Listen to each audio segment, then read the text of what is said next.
As very much an outsider to the Westminster scene, it does seem to me that there is a very stark contrast between the careful proposals of the House of Lords Constitution Committee, which I thought broadly were excellent, and what I can say, at least, was a pretty summary response on the part of the government.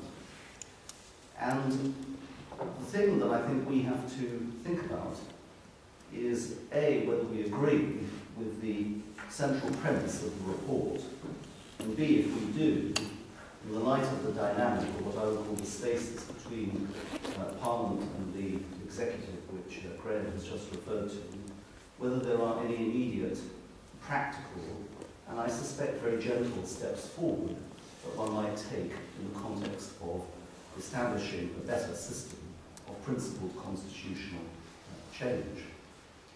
The central premise has already been identified so many times this morning that I will repeat it very briefly only, and it is, of course, that constitutional provisions are different.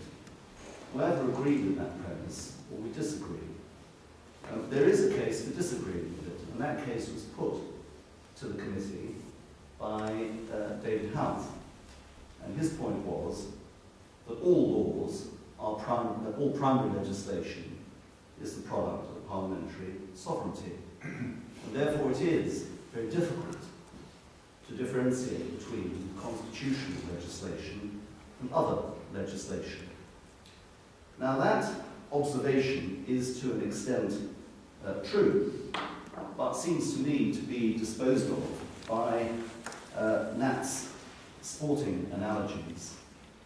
In a Western liberal democracy, in the democratic culture of which Graham has spoken, surely we all have a stake in the framework by which we are governed. It is the elementary difference between the rules and the game itself. The government, in its response, paragraph 27, referred to what are obviously some practical difficulties of definition. They called it the first stumbling block. What encouraged me a little bit was we never got to the second stumbling block. There was never any second stumbling block identified. And so I pick up Nat's challenge, which is how difficult is it actually to reach definition? Baroness J has mentioned various categories that Sir John Baker came up with. Graham Allen, in a different context, has referred to the elephant in the room. I mean, if you look at something like this is from Sir John Baker, defining part of what represents the constitutional framework.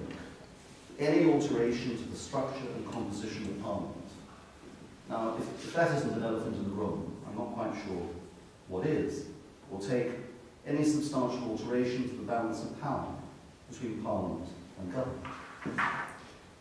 We can, I think, agree that defining the outer boundaries of what is constitutional and what is not constitutional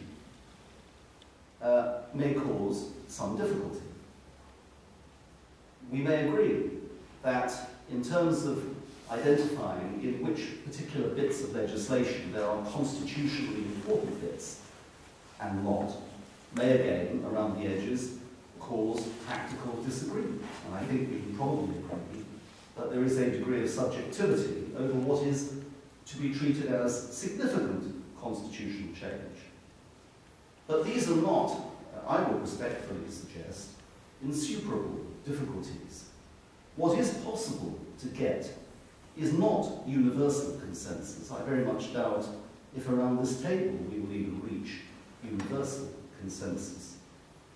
But picking up Graham's point, we can reach, I would suggest, a consensus that works. That is to say, a practical consensus.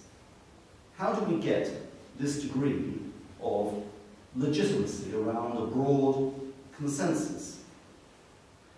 Well, I heard Margaret J. talk about outsourcing, and as one of those who unashamedly put forward before the committee a sort of proposal which could be classed as outsourcing, may I gently retreat from that, but suggest a different form of progress.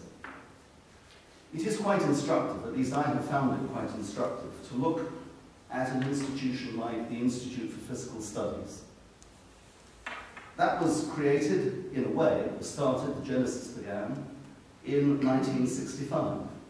A group of disaffected, disgruntled financiers didn't like the design of capital gains tax in the 1965 Finance Act. And there was a weekend at a hotel in Buckinghamshire where they got together and brainstormed. And a few more people joined the group, and a charter for tax reform was developed. And a few more people joined the group, and then there was a dinner in London a few years later, 1969. And then eventually came the Institute for Fiscal Studies. Now, what was interesting about the Institute for Fiscal Studies is the scope, or was I should say, the scope of its ambitions. It had three broad focuses. The first was to alter the climate of opinion around the tax system. The second was to improve tax procedures. And the third was to create a national tax system. It will be obvious, even from today's Today programme, that the IFS now enjoys considerable legitimacy, and I should say, and perhaps because of this, considerable extra-parliamentary legitimacy. And extra-parliamentary legitimacy in a democratic culture should not be underestimated. And I will not describe that as outsourcing.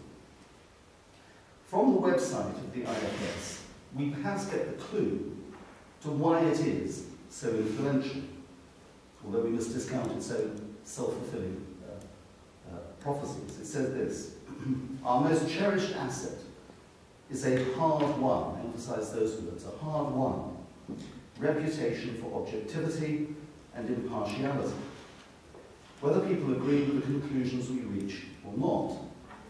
Fundamentally, that reputation rests on the quality of our work. But, and this is what I noticed, it also reflects the way we are funded. We are a charity. We are not part of a large university. We don't do consultancy work. We don't have politically motivated sugar daddies. And we aren't bankrolled by a few big companies. It's changed. The IFS is very different now. Yeah. So the point I would make is this. I'm not, of course, comparing people around this table to disgruntled financiers, but there are perhaps three senses one gets. First of all, one senses a shared dismay about the poor design of our constitutional framework. Secondly, I at least have a sense that brainstorming could produce results. And thirdly, an extra-parliamentary body with a non-political agenda could, perhaps, nothing certain, hope to enjoy comparable influence over time. There's no clear route map to a destination not yet selected, but every journey, as the Chinese say, of 1,000 miles begins with the first mile. So what might be a first step? Well, one could, this is merely floated for your consideration, one could set up some form of loose, informal structure, an independent working group, to look at a definition of what constitutes significant constitutional change, along the lines of Sir John Baker, but developing it and actually perhaps conducting some more research and seeking to achieve a consensus. That could be very, very valuable if a group of sufficient distinction could come to what I have called a legitimate consensus. It could lead even to a publicly shared consensus which could very much address and meet this government's first and only stumbling block to the committee's proposals. After that, who knows, a hotel in Buckinghamshire or even London, a dinner and an institute. I don't know. But we can debate the way forward. All I seek to put for your consideration, alongside the excellent proposals of the committee and the degree of bubbling pressure which Graham has referred to, is a third way, if one can use that phrase nowadays. A third way. What I would say is this: without some strategy, I think the principles constitutional change in reality is dead in the water.